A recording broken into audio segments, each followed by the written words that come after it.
Good afternoon, everybody, and welcome back to Moddriven. So, what am I looking forward to most with this new Toyota Prius that I'm getting? And what am I going to do with it?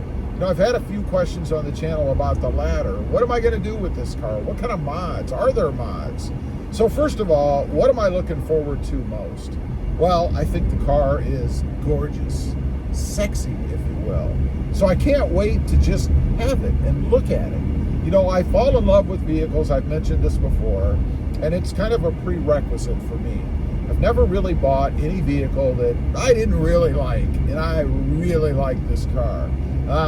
The lines, the curves, the technology, everything about it. I think it's just too cool, and I can't wait to have it. I can't wait to drive it, to experience a hybrid. I've never had a hybrid before. This will be my first, and I think, you know, it's the way the world is going, right? So why not jump in right now? You know, there's a lot of people out there that don't like the idea of electric vehicles, of hybrids. You know, they prefer to have the old gas guzzling V8s, and I really would too. I mean, there's nothing like a V8 engine, all that sound, all that power, but let's face it, it's reality. They're going away. This is what we're gonna have. So why not find one that you really, really like, which I do, and go ahead and jump right in. Can't wait to drive it. I'm very curious to see how much pickup power it has, what kind of acceleration it has. You know, it has the hybrid little motor in it. It's not a huge motor. You get about 4 to 6 miles out of it if you run solely on electric. So it's more of an assist, if you will. So I'm very curious to see how it reacts. Is it going to really assist in the power of the engine that's in it, or is it going to be just kind of a gimmicky thing and that you can get your 4 to 6 miles of electric, I guess if you live right next door to a grocery store or something, or maybe the Walmarts, and that's all there's going to be to it. The Prime, on the other hand, is a bit different. The Big Daddy. You get 44 miles or so out of that thing on electric charge, which would be good for me because I don't make trips that are that long. So that's part of the reason, I guess. Now, modding wise, I've had questions on the channel. This channel is called Moddriven, and it's called that for a reason. It's because I love doing things to cars. I'm not really talking about mechanics or anything like that. I'm not a mechanic. I like to enhance the looks of them, make things better if there is anything to make better on the car, and just little things like that. Bolt-ons, things that the common Joe can do, like me. Bolt-on kind of things, aesthetic improvements, stuff like that. So someone asked me recently, are there mods for the Toyota Prius? And you know, I actually came across one. It's kind of a crazy thing, really, but it is the first mod that I've seen, and that is door molding. There was a video that just popped up on my feed the other day, and it was somebody, I think it was a dealership actually, that had some door molding for the Toyota Prius.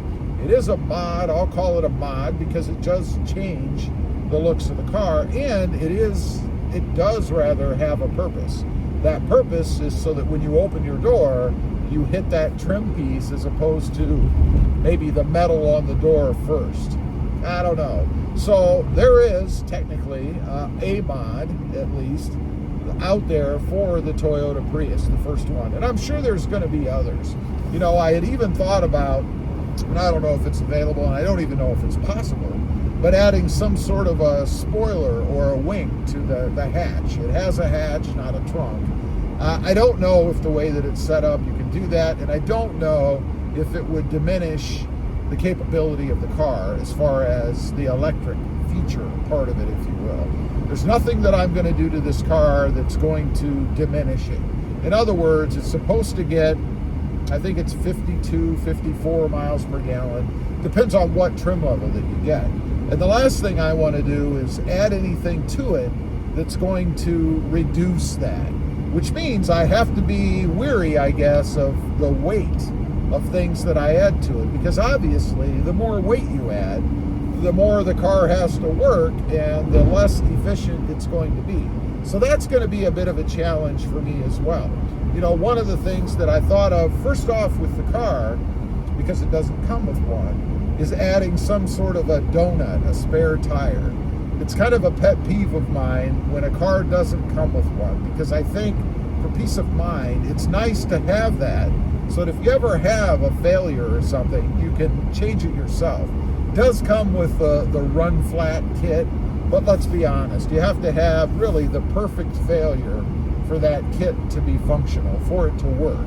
If you blow out the side of your tire, it's not going to seal a hole this big. And also, I think if you get a nail somewhere that's not conducive to being filled by that gunk that you squirt inside the tire, it's not going to work either. But I would be adding weight. So that's just an example of something that I have to be mindful of if I want to maintain the efficiency of this car. There are other cosmetic things. You know, if you watch my channels, I'm a big D badger.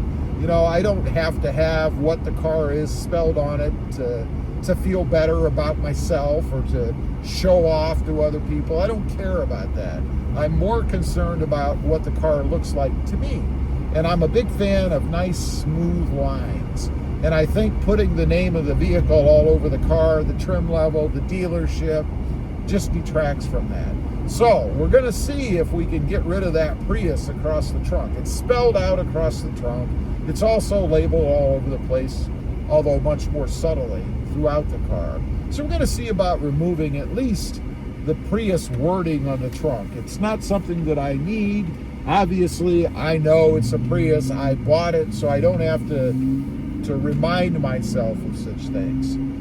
Window tint, that's obviously something that I'm going to do, and that's an example of a mod that you can do that is going to add a very small amount of weight to the car. I mean, it's basically nothing. So things more like that. Maybe I'll put a stripe down the hood.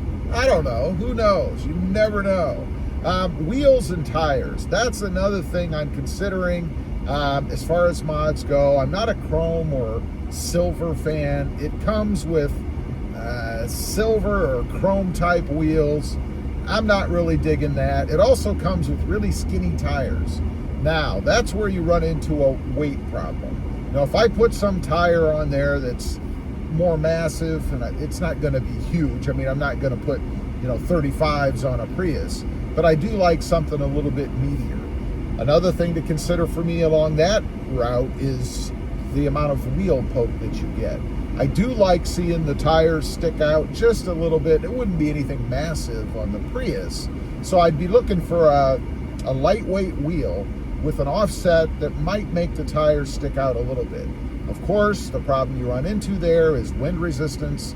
Obviously, if you bring a tire outside of the fender well, the wheel well, you might diminish the efficiency of the car. So I may not do that. Anyway, there's just a few things and the reasons of why I'm getting the car and the mods that I'm looking at so far. There's always mods out there that you can do. They don't have to be specific to a particular brand. Leave a comment. Let me know if you've heard of anything or if you know of anything more generic. It might be something to try out. I'd be curious to know. Thanks for watching. Stay safe out there. Bye.